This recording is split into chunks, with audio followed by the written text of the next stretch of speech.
Each year after the rainy season, when the land is most fertile, the Bororo Wodhaabhe tribe, a sect of nomadic Fulani herdsmen, congregate in certain areas of Chad's Sahel region to celebrate their major festival, Gerewol.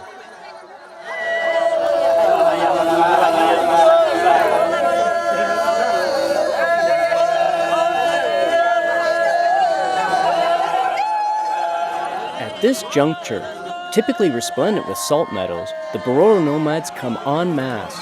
The area is ideal for their herds, giving them essential salts and minerals to harden them against the harsh dry season.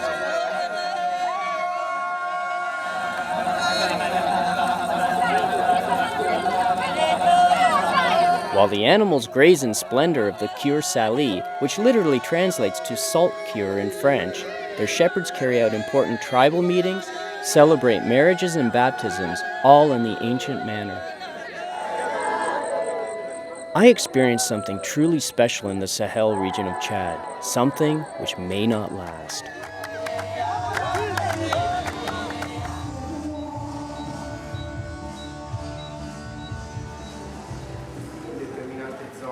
Getting a show on the road here. On my third night in the country, I met up with my gregarious Italian guide, Andre, and a platoon of mainly Italian travel veterans. Along with a team of Chadian drivers and support staff, we head out, traveling southeast in a convoy of 6 land cruisers.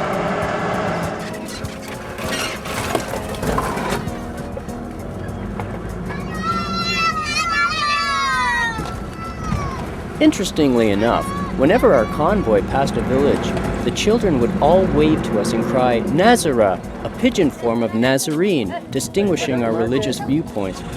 It was a name I heard often. It was a disjointed, dusty route, only hinting at asphalt, which took us to the town of Derbali.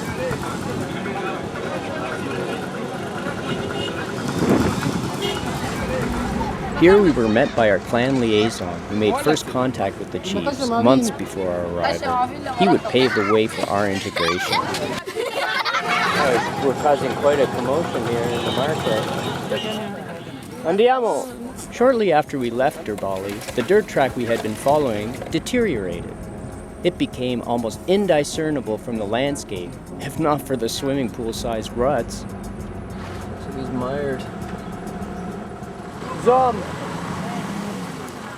One of the land cruisers got mired in a soft, tricky stretch of mud, grass, and water. Taking the wrong way around. Before we could pull the first vehicle out, a second land cruiser got stuck in the same patch, even worse.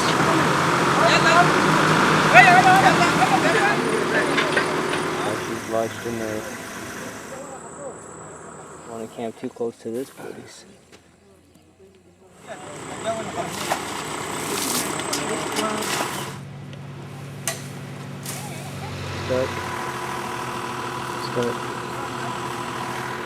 Camp. That decided it for us.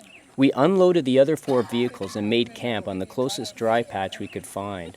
But even that patch did not remain dry for long. I don't know if you can hear that, but it's the rain coming down like a river.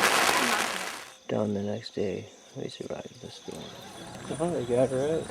One down, one to go. Looks like they're getting the other one out now. There we go. We'll be back in business. We arrived in the Bororo tribe camp now. Everyone's being greeted.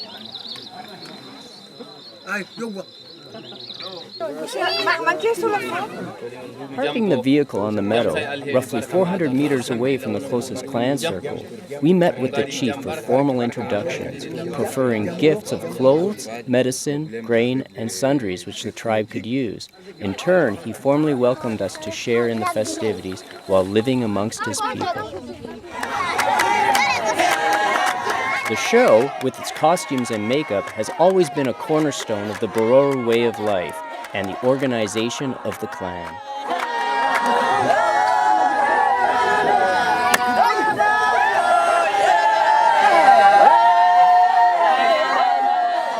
The sequence of ceremonial songs and dances are performed by tall young men festooned in brilliant costumes, colorful makeup, and decorative scars. The men ingest some kind of root with narcotic properties before parading themselves, bulging eyes and flashing teeth to emphasize their whiteness as they chant in front of tattooed women.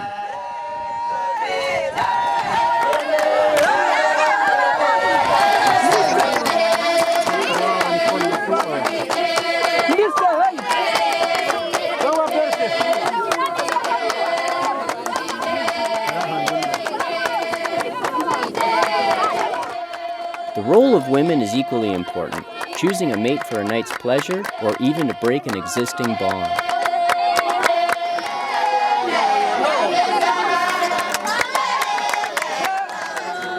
Men dance and sing, a pageantry emphasizing whiteness of eyes and teeth, while women look on to choose one to mate with.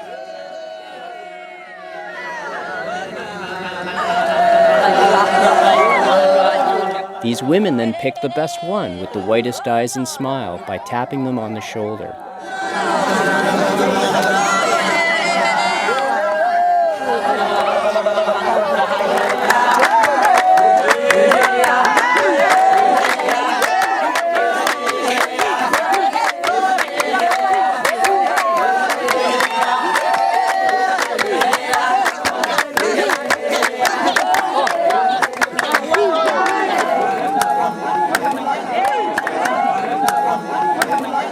Even though the elders of the family clans have lost the agility to dance and sing with the young, they can be seen prancing about on the sidelines, urging the young on, cajoling them with a smile and a stick. They continue the ancient teaching, paramount to the herdsman way of life, addressing family and clan issues while keeping within traditions and customs handed down from generation to generation for centuries.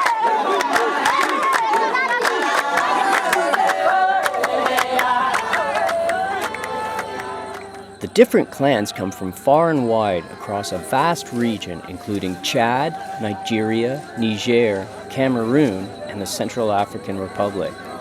The current borders were decided millennia after the Wodhaabhe began this ritual. As for the Nomad's ancient origin, it is lost in a time before recorded history. The music still going on.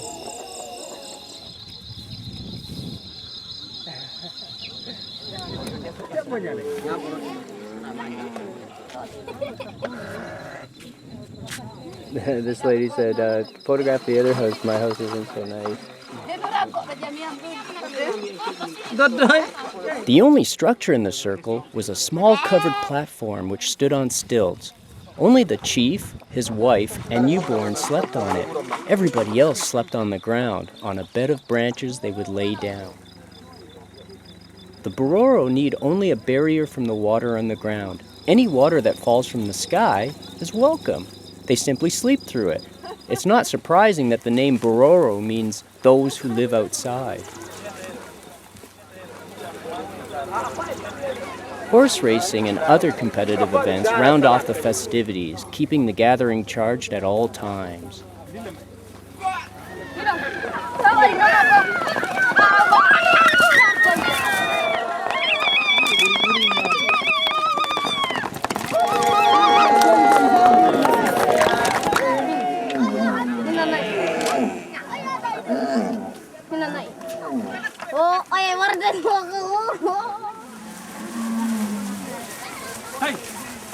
Apart from capturing the dancing and competitions of Gerewol, I witnessed much of the exodus itself as the other clans converged, taking my experience to an even higher echelon.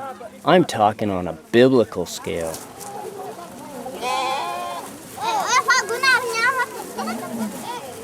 I immersed myself in the press as thousands of cattle, goats, horses, and people filtered past, moving in a steady procession across the forest patch meadows to the chosen spot in the middle of the bush.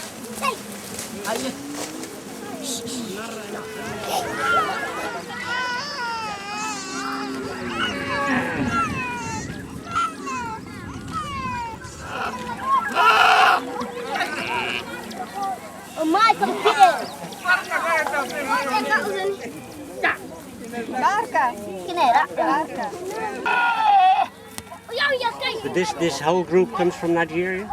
Yeah. These people. Where? Yes, they don't pass finish. Commandeering our tents. It was funny when it was over there. Now it's coming to my tent.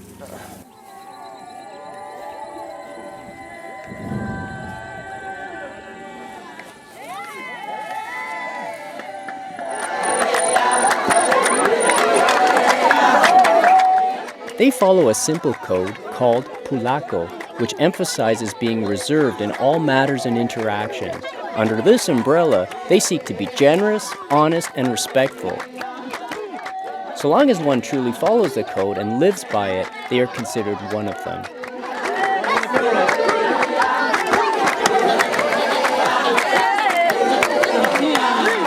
Trekking to the next settlement.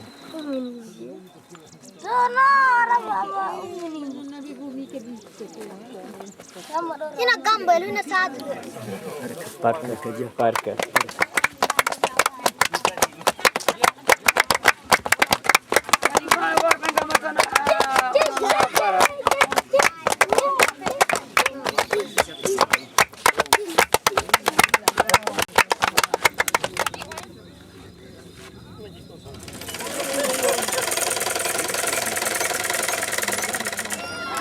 We were just as interesting to them as they were to us.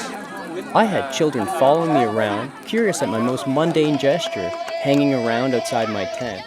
Oh, they're breaking camp here, moving to the next site. Speaking of Exodus, we're hightailing it out of here ourselves. Following the Exodus.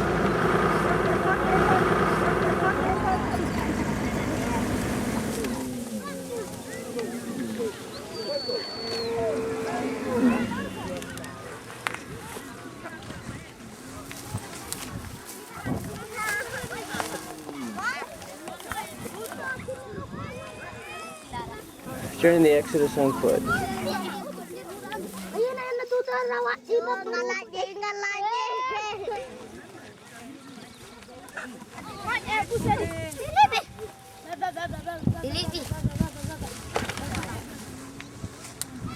Leading with the chiefs.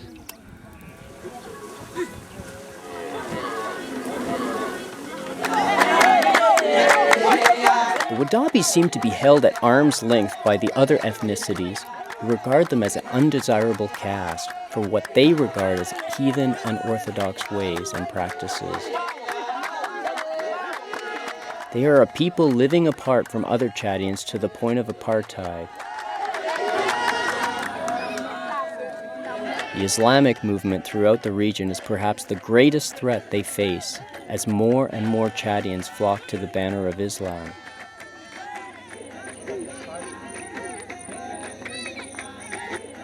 As a people, their days may be numbered.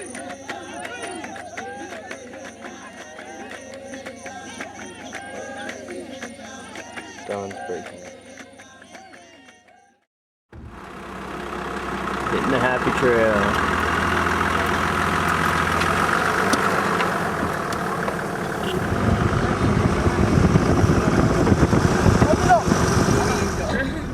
Barca, barca, barca.